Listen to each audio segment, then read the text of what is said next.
श्री कृष्णम वंदे जगद्गुरु। इदम श्री सद्गुरुवे नमः। वाङ्मय नंबर 5, साधना से सिद्धि, डे 11।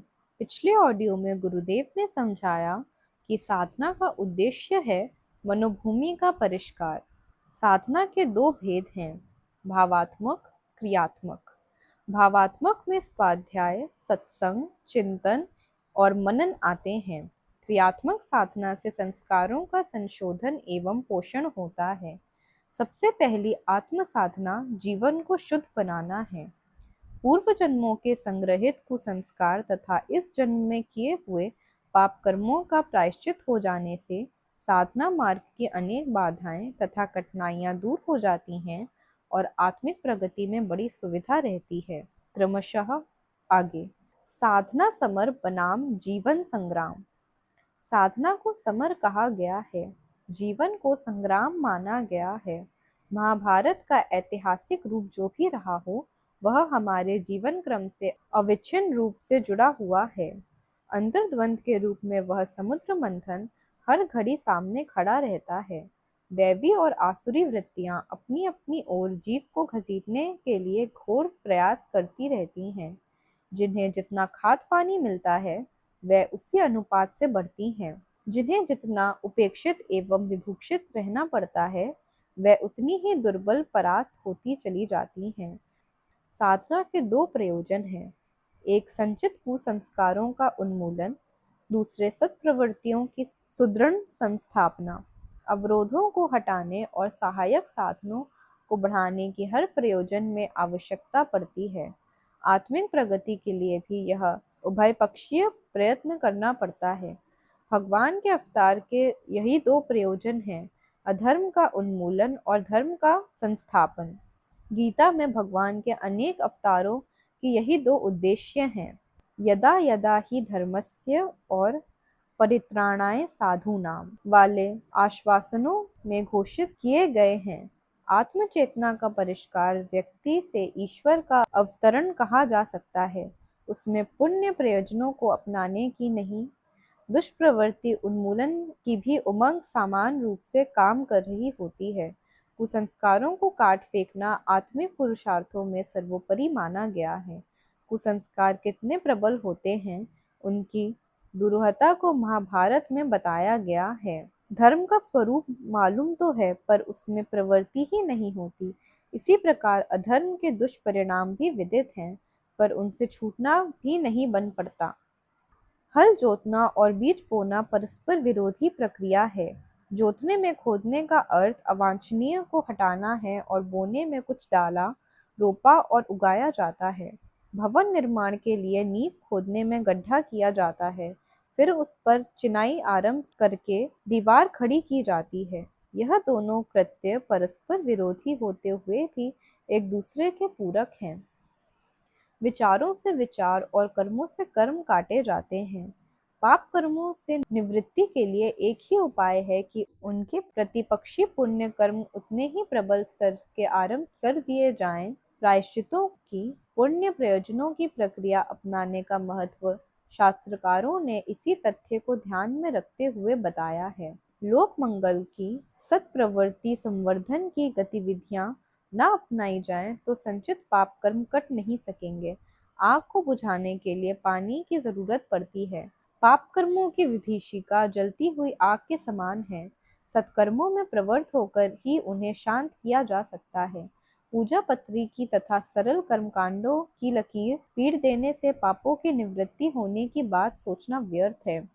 जितना भारी पाप था, उतना ही वजनदार पुण्य होना चाहिए, तभी संतुलन बनेगा।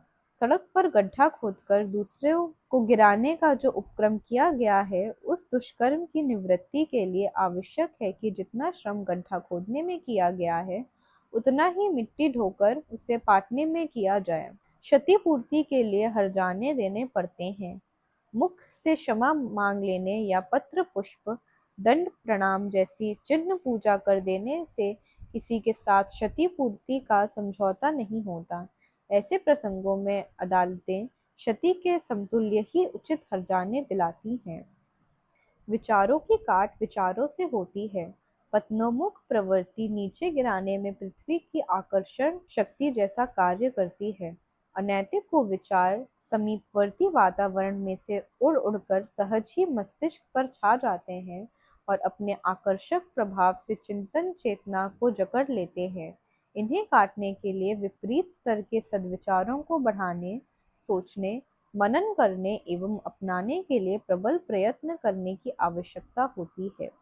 यह कार्य विचार संघर्ष का महाभारत खड़ा किए बिना और किसी तरह संभव नहीं हो सकता। पांडवों को तथा अन्य धर्म समर्थकों को प्राण हथेली पर रखकर लड़ना पड़ता था। लंका कांड में भी रीछ वानरों ने राक्षसों के साथ कट कट कर युद्ध किया था। इसका महाभारत और रामायण में विस्तार पूर्वक वर्णन हुआ है। वस्तुतः जीवन साधना के प्रत्येक साधक को ऐसा ही अंतः युद्ध करना पड़ता है। गीता और रामायण पढ़ने सुनने का लाभ तभी है जब इन महायुद्धों में लड़ने वाले वीर धर्म प्रेमियों की तरह हमारा भी उत्साह उमगे और वैसा ही पराक्रम करने के लिए शौर्य साहस क्रियाशील हो चले। शरीर पर छाया हुआ आलस्य और मन पर छाया हुआ प्रमाद चंद्र सूर्य पर छाए हुए राहु केतु द्वारा लगे हुए ग्रहण की तरह है। इन अवांछनीयताओं से पिंड छुड़ाया जाना चाहिए। शरीर में श्रमशीलता और मन में उत्साह भरी तत्परता का समावेश रहना चाहिए। इंद्रियां कुमारगामी होकर वासनात्मक अनाचारों को जन्म देती हैं। कुकर्मों से शरीर दुर्बल एवं रूक्ष बनता है। वासना की पिशाचिनी ओजस भी नष्ट करती है और तेजस भी। व्यक्ति खोखला होता चला जाता है। मन पर छाई हुई तृष्णा और अहंता अटपटे, उद्धत और निरर्थक संचय एवं अपव्यय के ढकोसले खड़े करती है। उन्हीं विडंबनाओं में बहुमूल्य जीवन संपदा समाप्त हो जाती है। इस सुरदुर्लभ अलभ्य अवसर को गंवाते हुए मनुष्य ऐसी ही खाली हाथ चला जाता है। जीवनोद्देश्य पूरा करने के स्थान पर चिरकाल तक कष्ट देने वाले पापों की पोटली ही सर पर लदी होती है। चिंतन और कर्तव्य को यदि संभाला सुधारा ना जाए तो पतन के गहरे गर्त में गिरने की गति निरंतर तीव्र होती जाती है। भव बंधन निरंतर कड़े होते जाते हैं। इस स्थिति से बचना हो तो अपने आप के साथ प्रबल संघर्ष खड़ा करना होता है। अनायास ही इस दुर्गति से कोई छूट नहीं सकता। उपार्जन क्षेत्र की पवित्रता रखने के लिए लोभ से जूझना पड़ता है और सादगी एवं सच्चाई की नीति अपनानी पड़ती है।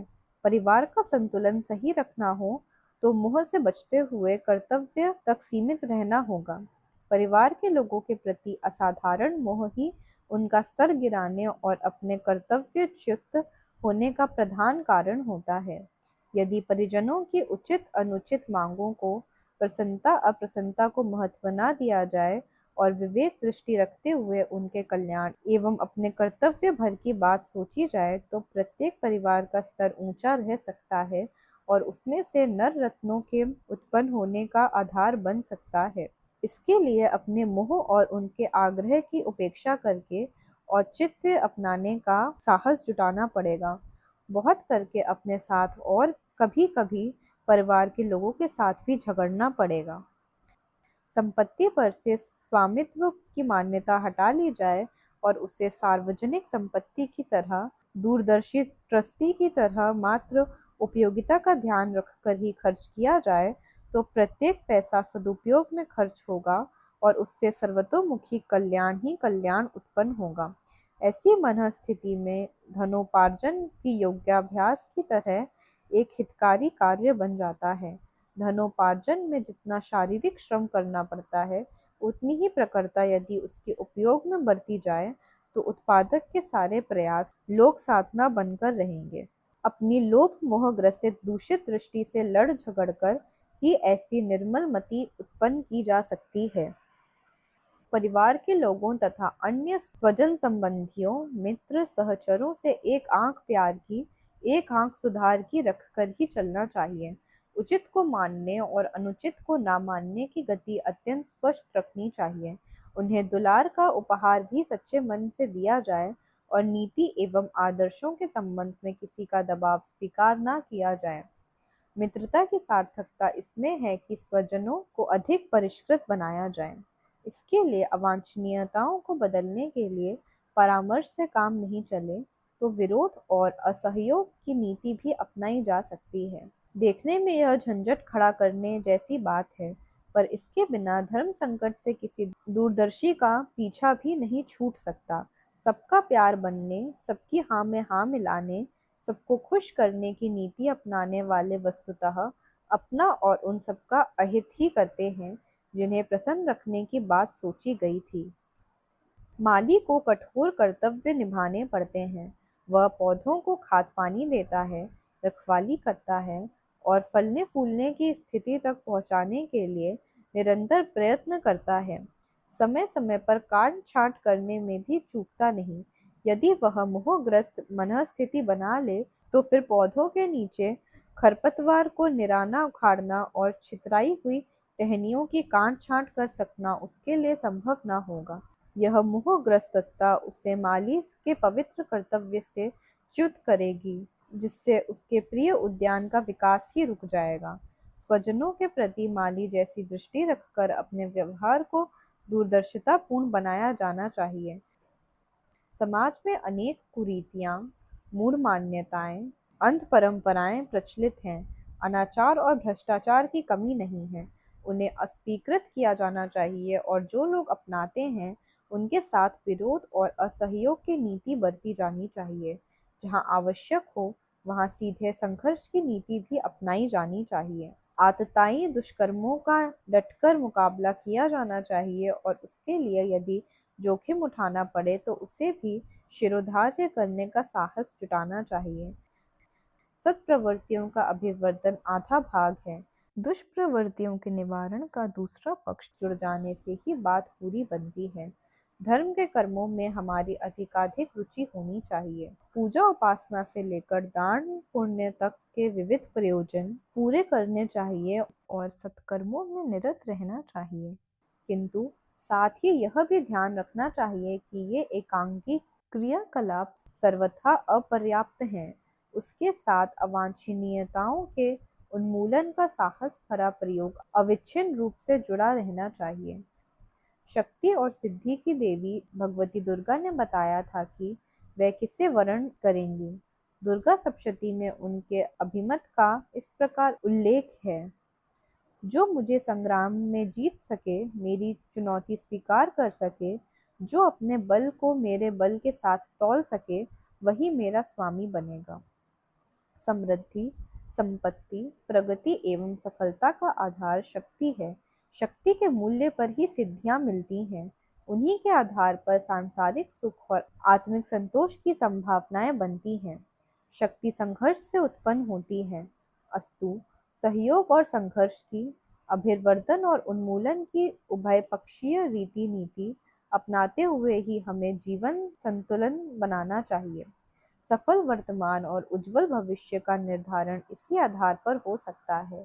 अध्यात्म विज्ञान में इस समन्वय नीति को अपनाने के लिए ही निर्देश दिया गया है। मन को वश में करने की चर्चा बहुत ही चलती रहती है। मनोनिग्रह के अनेक उपाय और विधान बताए जाते हैं, पर उन सब में 100% खरा उतरने वाला एक ही उपचार है: एकाग्रता संपादन की अपेक्षा मन के कषाय कल्मशों को धोया, हटाया व सुधारा जाए। अपनी प्रकृति रूखी, स्वार्थी और चिड़चिड़ी ना हो तो सबके साथ सहज सज्जनोचित संबंध बने रहेंगे और मित्रता का क्षेत्र सुविस्तृत बनता चला जाएगा। इस स्थिति को बनाए रहने या बढ़ाते चलने के लिए आवश्यक है कि अपने सौजन्य का अनुपात बढ़ता रहे। माना कि सभी व्यक्ति सज्जन नहीं होते, उनके क्रियाकलाप में भी खोट रहती है। इस खोट को निकालने या घटाने के लिए यह आवश्यक है कि उन्हें सत्संग लाभ मिलता रहे। सत्संग से हे प्रकृति भी सुधर जाती है। सत्संग का महात्म्य शास्त्रकारों ने बताया है। इसका कारण स्पष्ट है कि जिस प्रकार पतित लोगों की घनिष्ठता पतन पराभाव की दिशा में चल पड़ने की प्रेरणा देती है, उसी प्रकार सत्संग भी व्यक्ति को सही दिशा में उसकी दिशा धारा अग्रगामी करने में कारगर सिद्ध होता है।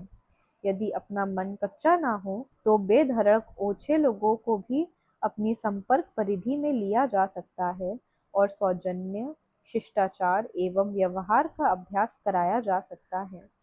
मेहंदी दूसरों के लिए पीसी जाए तो भी पीसने वाले के हाथ लाल हो जाते हैं।